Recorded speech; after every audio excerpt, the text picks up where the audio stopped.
News broadcast 24 की खबर पर शुक्रवार को एक बार फिर से मुहर लग गई है और ओम प्रकाश धनखड़ की बीजेपी के हरियाणा प्रदेश अध्यक्ष के पद से छुट्टी हो चुकी है।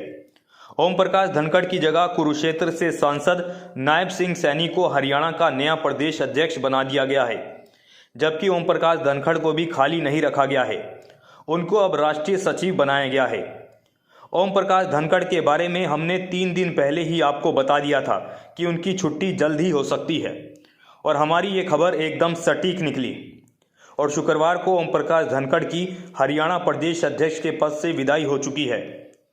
बता दें, नायब सिंह सैनी को प्रदेश अध्यक्ष बनाकर बीजेपी अब हरियाणा में खुलकर गैर जाट की राजनीति करना चाहती है और ओबीसी वर्ग के सहारे 2024 में अपनी नैया पार लगाना चाहती है।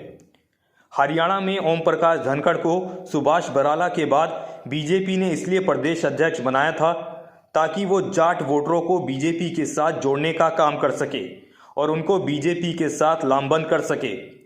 लेकिन ओम प्रकाश धनखड़ इसे लेकर अपनी जिम्मेदारियों पर खरा नहीं उतरे। वो ना तो बीजेपी के संगठन को बड़ी मजबूती दे पाए और ना ही वो जाट वोटरों को बीजेपी के साथ जोड़ने का सबसे अहम काम कर सके, यानी ओम प्रकाश धनखड़ की छुट्टी होना तय थी, क्योंकि ओम प्रकाश धनखड़ को लेकर बीजेपी हाईकमान संतुष्ट नहीं था। यही वजह है कि बीजेपी हाईकमान को ओम प्रकाश धनखड़ को हटाने का फैसला लेने को मजबूर होना पड़ा। जहां तक नायब सैनी की बात है, तो नायब सैनी को लेकर भाजपा ने एक बार फिर संकेत दे दिया है कि वो गैर जाट सभी समुदायों को एक साथ लेकर हरियाणा को जीतने की रणनीति फिर आजमाएगी।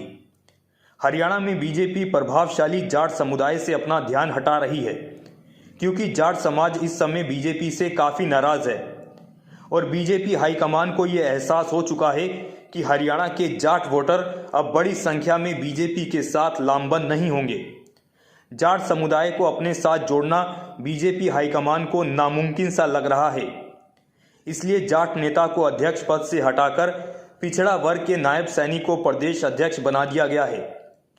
बीजेपी हाईकमान ने नायब सैनी को प्रदेश अध्यक्ष बनाकर ये बता दिया है कि पिछड़ा वर्ग वोटरों को लेकर वो काफ़ी गंभीर है और सबसे ज़्यादा उम्मीद भी पिछड़ा वर्ग से ही है। बीजेपी हाईकमान ने इसलिए हरियाणा सरकार को पिछड़ा वर्ग वोटरों को खुश करने के लिए कई तरह की योजनाएं बनाने के आदेश दिए थे। इसलिए नगर परिषद चुनाव और नगर निकाय चुनाव के अंदर भी पिछड़ा वर्ग को स्पेशल आरक्षण देने का काम किया गया था। अब नायब सैनी को प्रदेश अध्यक्ष बनाकर बीजेपी हाईकमान ने यह बता दिया है कि हरियाणा में सबसे बड़े यानी लगभग 30% से ज़्यादा के पिछड़ा वर्ग वोट बैंक को अपने साथ पक्के तौर पर जोड़ने के लिए ही नायब सैनी को प्रदेश अध्यक्ष बनाया गया है। हालांकि नायब सैनी के लिए हालात काफ़ी चैलेंजिंग होंगे, क्योंकि 2024 के चुनाव के लिए बीजेपी को सत्ता की हैट्रिक पर ले जाना उनके कंधे पर सबसे बड़ी जिम्मेदारी होगी।